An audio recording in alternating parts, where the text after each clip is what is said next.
Hello everybody, Julia here from Just One More Card, and I have yet another project to inspire you if you have already received your Stamp of Approval collection by Catherine Pooler. Today's card is actually, I think, my favorite from all of the projects that I did, and I'm using this stamp set here.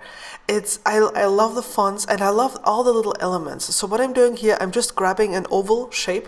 If you can freehand an oval, good for you. Just do it without a shape, but I had to grab a die just to create this oval shape here. And then I'm stamping my sentiment in there. I'm doing this first, so I'll have a better idea of how to create my wreath around this later on. And I'm using the different stamps here just from the same stamp set. And now I'm grabbing my distress inks, and what I'm doing is I put these onto an acrylic block, since this gives me a little bit more room to easily maneuver around. And I'm stamping the images with the distress ink onto watercolor cardstock. Now we know that distress inks react with water, so I'm grabbing my brush here and I have a little bit of water in it. Like, it's not dripping with water, it's a little bit more damp, so it's wet with water but not dripping. And then I'm just going over these single elements here and activating them. And what that does, it actually looks like I painted this. Now, I can't paint for my life. Like, seriously, like I can't draw a straight line or a circle or an oval for that matter. But what I can do is I can trace whatever I have stamped. So, I mean, the coordination isn't that bad. So at least I can do that. And I'm pretty sure you can do that too. So you can see here that I did this for the twigs, and then I grabbed some red distress ink. I'll be listing the colors, I think, in the video description below. And again, just adding a little bit of water here to activate the colors. I want to have this more of a loose look, so I'm not terribly concerned about keeping everything perfect and in shape. It should look like I've painted this. I'm repeating this with these leaves, and here I'm simply touching my my brush to the edge of the stamped image, to the edge of the leaf, and pulling in the color. The distress ink reacts very nicely with water, so it's not a problem at all. If you feel that it's not dark enough for your taste, you can always just smudge the ink pad onto some piece of plastic and then pick up the color from there.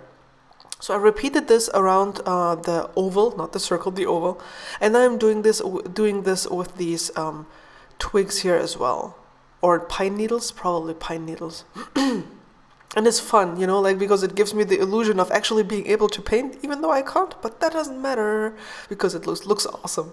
And then just to fill in some of the spaces, I'm adding some more berries here. I mean, it doesn't have to be nature perfect, right? But I mean, it's just fun to add in the details.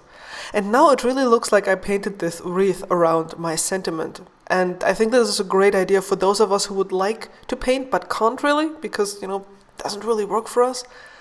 And, you know, I think this card will make a lot of impact, like, for whoever it receives, because it's like, yeah, you painted this? And I'm like, nope, I didn't.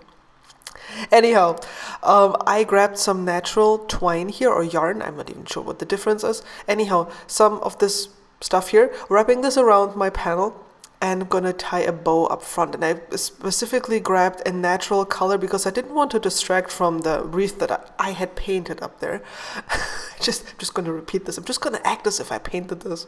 And craft tweezers are always a good investment because they help you with the bows here. Otherwise it would be just very, very hard. I added a lot of foam adhesive on the back, and I'm just mounting this to my top folding card base. I'm going to leave the card base as is, so the entire focus really is on the wreath here. There we go, there it is. And I have to say, this is my favorite card of all of them. I really love this one the best. I don't know, I just love the look. It's just kind of very traditional, old school Christmas. I hope you got inspired and you like this project. Don't forget to give your distress inks some work to do. I know we all have those fancy new watercolors probably, but distress inks still work for most of the techniques, and they're a very affordable investment, and they will go a long way with a lot of techniques. So thank you so much for watching. If you want to learn other techniques where you can use floral stems to create nice arrangements, check out these 2 videos, and please subscribe to my channel. Thank you so much for watching, and I'll catch you again soon. Bye bye.